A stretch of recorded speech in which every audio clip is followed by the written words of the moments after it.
पंजाब ਅਤੇ ਦੇਸ਼ ਦੁਨੀਆ ਦੀਆਂ ਹੋਰ ਖਬਰਾਂ ਪੰਜਾਬੀ ਵਿੱਚ ਪੜ੍ਹਨ ਲਈ ਕਲਿੱਕ ਕਰੋ www.avpsanja.in ਤੇ। बॉलीवुड से कदम मिलाकर चल रहा है बॉलीवुड, अगर मैं कहूँ तो गलत नहीं होगा। Vidhu ji, welcome to the show, welcome to ABP news. On the onset मैं आपसे स्ट्रेट अवे ये पूछना चाहती हूँ, व्हाई ब्रोकन हॉर्सेस? मैंने ये किसी भी इंटरव्यू में नहीं पढ़ा, आपसे जिस भी प्रेस कॉन्फ्रेंस में मिले कभी भी आपसे ये नहीं शायद पूछा गया, और आई मिस्ड इट। ये नाम क्यों? फिल्म हमने नहीं देखी है, आई एम श्योर। आप ज़रूर देखी थी। ब्रोकन हॉर्सेस का मतलब होता है कि जैसे जब किसी घोड़े को टेम करते हैं तो कहते हैं ब्रेकिंग द हॉर्स।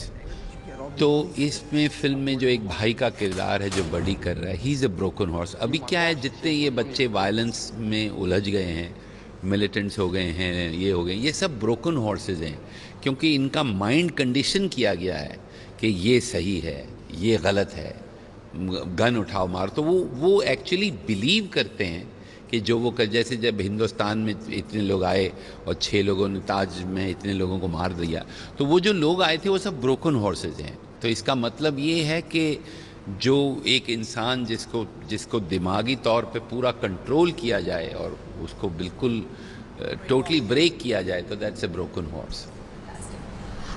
विदु जी, इसका सीड, इसका इंसेप्शन, आपको एक समय लगा है, लंबा समय, इस फिल्म को finally to release it took you 5 years। What was that seed जो आपके माइंड में, दैट ब्रेन वेव, जो भी आइडिया उसे कहें, दैट थॉट कहें, जो आया and that led you to making this film? See, 2 चीज़ें हुई। एक तो 1979 में I was nominated for an Oscar, तो I was there for the Oscars. तो उस वक्त ये ख्याल आया कि यार ये हम कर सकते हैं। और फिर over a period of time जब 3 Idiots बनी, तब तक ये हुआ कि जो वेस्ट है, हॉलीवुड हमारी तरफ ऐसे देखता है जैसे हम लोग कुछ घटिया फिल्में, नाच गाना टाइप फिल्में बनाते हैं। तो मेरे मन में ये आया कि यार इनको हमको बताना चाहिए कि भैया हमको भी आता है जो आप करते हैं, शायद आपसे बेहतर आता है। तो वो मन लेके, असल में फॉर मी आफ्टर 3 Idiots के उठ के 5 साल वनवास में चले जाना और वहाँ जाके रेगिस्तान में रहना, फिल्म बनाना एक बहुत ही पैशनेट किस्म की डिसीजन थी। बिकॉज़ अगर देखा जाए लॉजिकली तो बहुत बेवकूफ़ी की बात है कि $20 million जाके आप वहाँ खर्च रहे हैं। फॉर्चुनेटली रिलायंस ने, जो उन्होंने हमारी फिल्म रिलीज़ की थी 3 Idiots, they were with me, they backed me all the way.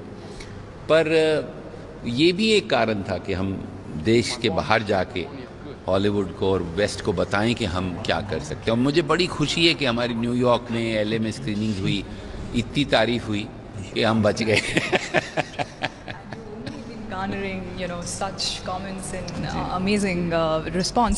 विदु जी, एक सवाल जो है वो बनता ये है कि एक सेंसिबिलिटी क्लैश है जो हॉलीवुड और बॉलीवुड के बीच में है। आपने ऑलमोस्ट उसको एड्रेस किया आपने पिछले जवाब में, लेकिन आपके क्या फियर्स थे? क्योंकि एक वो sensibility clash not just film making में, जिस तरह से ऑडियंस रिसीव करेगी वो रहता ही है, क्योंकि ये फिल्म इंडियन ऑडियंस तो देखेगी ही, लेकिन जहाँ ऑलरेडी लोग देख चुके हैं, आप इंडियन हैं, आप इंडियन एट हार्ट हैं, और आपको जितना हम मीडिया जानते हैं और जब भी आपसे रूबरू हुए हैं, हमें हमेशा लगता है कि this man is head over heart, कि heart over head, sorry about that. तो वो आपने कैसे एड्रेस किया कि क्योंकि आप दिल से पिक्चर बनाने वाले इंसान हैं, एंड वहाँ पे मे बी जैसे आपने कहा कि एफिशिएंसी ज़्यादा है, तो how did you address that? देखिए, एक बड़ा अच्छा कमेंट न्यूयॉर्क के क्रिटिक ने किया। उसने मुझसे कहा कि यार हम ऑलमोस्ट रोज़ फिल्म देखते हैं, कई सालों के बाद कुछ नया देखने को मिला। तो मुझे बड़ा अजीब लगा। मैंने कहा यार नया क्या मिला आपको इसमें? तो कहता है ये पहली फिल्म है जो फिल्म हॉलीवुड की है, लेकिन इसका दिल जो है वो हिंदुस्तानी है, क्योंकि भाइयों की कहानी है, फैमिली की। तो वो उसने कहा और मुझे लगा कि यार मुझे ये बात लगी नहीं थी, ना ये बात मैंने जानबूझ के की, पर क्योंकि उसने कहा तो फिर मैंने अभिजात से कहा कि देखो हमको पता भी नहीं चलता, लेकिन जो हम हैं, हमारे स्क्रिप्ट लिखने में वो सब उतर के आता है। ये बहुत बड़ी बात थी उन्होंने जो कही। और जो दोनों देशों में और जो दोनों वर्किंग में फ़र्क है वो तो इतना ज़्यादा है कि मैं आपको बता ही नहीं सकता। और पहली बार कोई जाके वहाँ फिल्म बना रहा है, इस बात का शायद क्योंकि मैंने इंग्लिश सीखी 15-16, मैं 7वीं 8वीं जमात में था DAV स्कूल में, मीरा कदल जब मैंने सीखी, तो ये बहुत अभी भी इंग्लिश पढ़ने में मुझे तकलीफ़ होती है। विदु, इंशाल्लाह सक्सेसफुल होगी. जो कमेंट्स आपको ऑलरेडी इसकी स्क्रीनिंग्स में मिले हैं, इक्विवेलेंस या उनसे ज़्यादा इंडिया में भी मिलेंगे होपफुली एंड डेफिनेटली. बट क्या आप एक हैप्पी डायरेक्टर हैं या ज़्यादा हैप्पी प्रोड्यूसर हैं? देखिए, प्रोड्यूसर तो मैं कभी था ही नहीं. राइटर भी हूँ, प्रोड्यूसर मैं था ही नहीं. राजू हिरानी मेरी ज़िंदगी में आया तो हम लोग बनाना शुरू कर दिए.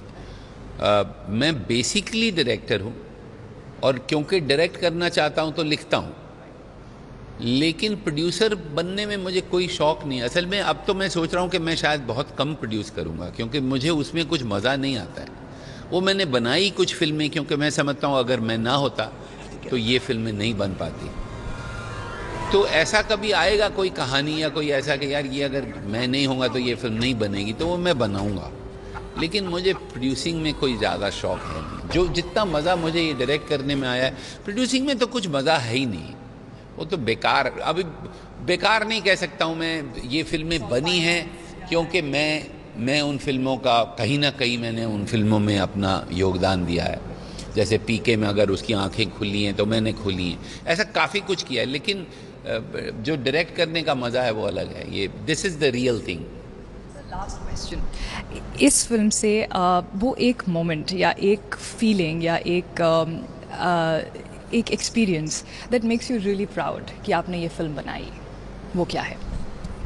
देखिए, मैं एक मोमेंट जब पहली बार जेम्स कैमरॉन ने फिल्म देखी थी, और उस वक्त किसी ने फिल्म नहीं देखी थी, वो पहला आदमी था, और एक बहुत बड़े हॉल में हम लोग फिल्म देख रहे थे, और अंधेरे में अभी फिल्म ख़त्म हुई तो उन्होंने तालियां बजानी शुरू की और मेरी तरफ आने लगे. पहले मुझे ये लगा कि शायद मेरी खिल्ली उड़ा रहे हैं, क्योंकि इतने ज़ोर से तालियां बजा रहे थे. थोड़ी इनसिक्योरिटी हुई कि यार ये तो ये नहीं कहेगा कि बॉलीवुड कम्स टू हॉलीवुड, गधे ही अच्छी कहानी लिख के ऐसी बेकार फिल्म बनाई. फिर आके he hugged me and said, you've done it Vinod. And then धीरे धीरे 1-1.5 घंटा उन्होंने तारीफ़ की. उन्होंने मुझसे एक अजीब सवाल पूछा. पहले कहा कि कितने साल तुमको लगे स्टोरी बोर्डिंग करने में? स्टोरी बोर्डिंग होता है फ्रेम बराबर करना. तो मैंने कहा यार मैंने तो किया ही नहीं स्टोरी बोर्ड. तो उसने मुझसे कहा कि तुमने ये कहानी, ये फिल्म बगैर स्टोरी बोर्डिंग क्यों बने? तो ये जो कॉम्प्लीमेंट, जैसे मैंने चांद यूज़ किया है फिल्म में, आप देखेंगी. अब मैं आपको कह रहा हूँ तो शायद आपको नज़र आए, क्योंकि एक पूरी चांद की कहानी, छोटा चांद है फिर बड़ा होता है, वो एंड में बिल्कुल बड़ा है, वो बैकग्राउंड में है वो. तो उन्होंने मुझसे कहा यार तुमने चांद का क्या यूज़ किया. तो ऐसी चीज़ें कही जो एक नॉर्मल दर्शक शायद समझे नहीं. तो मैं समझता हूँ वो एक ऐसा लम्हा था जहाँ, और मुझे लगा कि यार मैंने ये कर दिया है, ये हो गई है बात. तो वो उसके लिए मैं हमेशा उनका आभारी रहूँगा कि इतने बड़े डायरेक्टर ने इतनी तारीफ़ करी और इतना दिल खोल के तारीफ़ की, क्योंकि बहुत बड़ी बात है अमेरिका में ऐसा करना, क्योंकि एजेंट्स होते हैं, लॉयर्स होते हैं. तो वो एक मोमेंट मुझे हमेशा याद रहेगा. Vidu ji, we are extremely proud of you कि आपने ये किया है, and it's a film of many firsts after all, and we are looking forward to seeing it. Thank you so much. Thanks a lot. Thank you. ਹੁਣ ABP ਸਾਂਝਾ ਤੁਹਾਡੇ smartphones ਵਿੱਚ Android users Play Store ਵਿੱਚ ਅਤੇ Apple users App Store ਵਿੱਚ ਜਾ ਕੇ ABP live type ਕਰੋ. ABP ਦੇ ਆਈਕਨ ਨੂੰ ਸਿਲੈਕਟ ਕਰੋ, ਐਪ ਨੂੰ ਇੰਸਟਾਲ ਕਰੋ, ਫਿਰ ਇਸ ਐਪ ਵਿੱਚੋਂ ABP ਨਿਊਜ਼ ਪੰਜਾਬੀ ਨੂੰ ਸਿਲੈਕਟ ਕਰੋ. ਇਸ ਤਰ੍ਹਾਂ ਪੰਜਾਬੀ ਵਿੱਚ ਜਾਣੋ ਪਲ ਪਲ ਦੀਆਂ ਨਿਊਜ਼ ਅਪਡੇਟਸ. ਤਾਂ ਹੁਣ ਚੱਲਦੇ ਫਿਰਦੇ ਕਿਤੇ ਵੀ ਕੋਈ ਵੀ ਖਬਰ ਜਾਣਨੀ ਹੋਵੇ ਤਾਂ ਡਾਊਨਲੋਡ ਕਰੋ ABP ਲਾਈਵ ਐਪ ਅਤੇ ਸਿਲੈਕਟ ਕਰੋ ABP ਨਿਊਜ਼ ਪੰਜਾਬੀ.